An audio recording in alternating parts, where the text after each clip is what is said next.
Donc, comment est-ce que les frères, à travers le jeûne du mois du Ramadan, on arrive à mieux comprendre la valeur de ces bienfaits-là? Et là, Ustad, il dit, les frères, Ramazan-ı Mübarek'in savmı, Cenab-ı Hakk'ın nimetlerinin şükrüne baktığı cihetle çok hikmetlerinden bir hikmeti şudur ki, en gros, les frères, le jeûne du mois béni de Ramadan, d'un point de vue de la reconnaissance vis-à-vis des bienfaits d'Allah Tout-Puissant, possède l'une des sagesses, l'une des vertus, parmi les nombreuses sagesses, qui est que, les frères, si on possède un bienfait en continu, dites-vous que ce bienfait, il finira par se banaliser.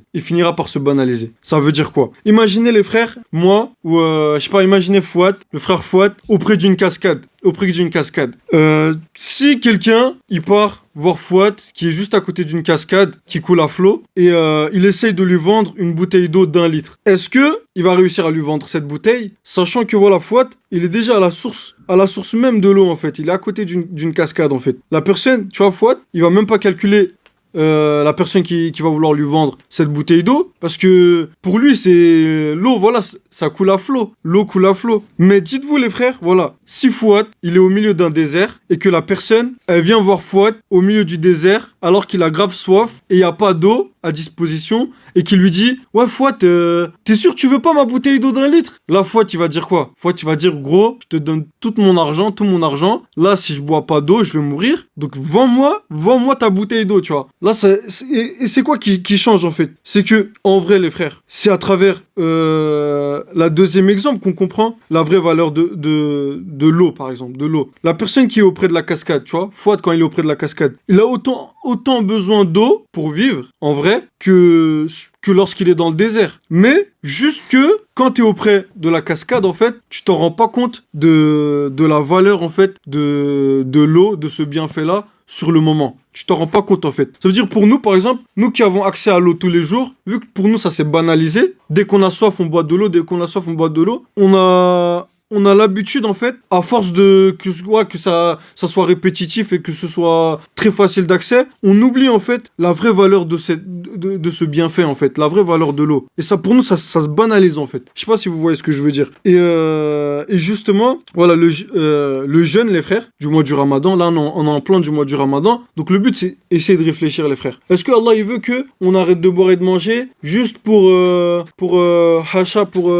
fun ou sans raison? Non. Il y a des choses qu'Allah, il essaie de nous faire comprendre. Quand j'ai cité le verset tout à l'heure, peut-être atteindriez-vous, ô vous les croyants, on vous a prescrit le jeûne, comme on l'a prescrit à ceux d'avant vous, ainsi atteindriez-vous la piété. Donc en fait, à travers le jeûne, Allah, il essaie de nous faire réfléchir. Et si on arrive à comprendre le vrai sens du jeûne du mois du Ramadan, les frères, Allah, il dit quoi? Ainsi atteindriez-vous la piété. Ainsi, en fait, vous ferez partie des gens du paradis. Vous atteindriez, en fait, le plus haut degré de la foi, en fait. Le plus haut degré de la foi.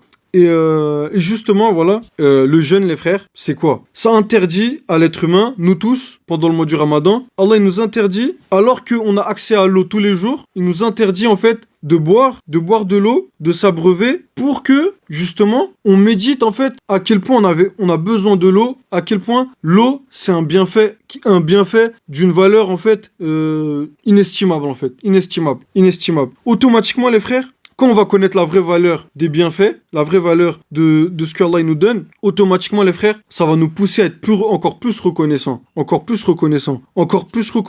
Et, justement, on va comprendre aussi que celui qui nous donne toutes ces choses-là, il mérite qu'on soit reconnaissant vis-à-vis de lui, parce que les choses, par exemple l'eau, c'est un bienfait tellement essentiel que celui qui va te donner ça, tu vas être encore plus reconnaissant vis-à-vis de lui que si, en temps normal, pour toi, c'est un bienfait, on va dire, ouais, c'est juste de l'eau, c'est pas important. Bah là, tu vas pas être très reconnaissant. Mais quand tu vas connaître la vraie valeur de l'eau, les frères, la vraie valeur de ce bienfait, ça va te pousser à être encore plus reconnaissant, en fait. Encore plus reconnaissant. Imaginez, les frères, voilà. Ustad, il donne l'exemple. Imaginez un royaume. Tu vois, NS, c'est mis. Imaginez un royaume. Un royaume où, voilà, dans ce royaume, il y a un roi. Le roi, il désigne un servant, une personne, un serviteur, pour aller vendre, pour lui rendre service, pour aller vendre ses biens, des biens qui lui appartiennent au marché. Et on va prendre l'exemple. Voilà, imaginez, voilà, que le servant, il récupère les pommes appartenant au roi et il vient au marché pour les vendre aux gens. Imaginez que voilà qu'ils vendent des pommes pour, on va dire, 5 euros le kilo, les frères. Dites-vous, les frères, en réalité, les frères, là, je vais vous inviter à méditer. Je vous invite à méditer, à réfléchir. Est-ce qu'en réalité, une pomme, ou le kilo d'une pomme, ça vaut 5 euros? En réalité, les frères, rappelez-vous, dans les tout premiers cours qu'on avait fait, où on avait expliqué que, les frères, en réalité, ne serait-ce que pour pouvoir créer une pomme, il faut quoi? Il faut déjà un arbre. L'arbre, il a besoin, voilà, ça pousse sur quoi l'arbre? Sur de la terre. Ensuite, faut de la pluie. S'il n'y a pas de pluie, ça va pas pousser. Faut le soleil. S'il n'y a pas le soleil, ça va pas pousser.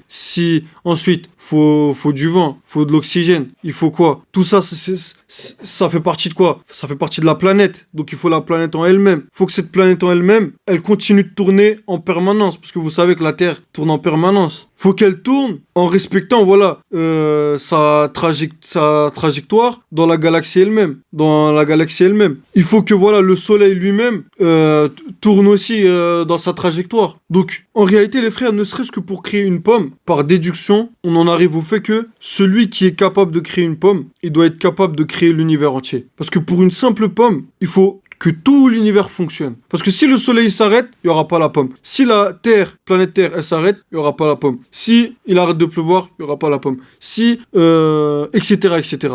Je sais pas si vous voyez où est-ce que je veux en venir. Et justement, les 5 euros qu'on va donner, par exemple, lorsqu'on va acheter ce kilo de pommes, quelque part, c'est juste le prix du transport entre le palais du roi jusqu'au marché, et le prix de la main-d'œuvre, en fait. Le prix de la main-d'œuvre. En réalité, voilà, 5 euros, c'est pas le vrai prix de ce bienfait, en fait. Ce bienfait-là, en réalité, il est extrêmement valeureux. C'est comme l'exemple de l'eau. C'est extrêmement valeureux. Et justement, les frères, on connaît pas la vraie valeur des choses. Pour pouvoir créer une pomme, faut pouvoir créer l'univers.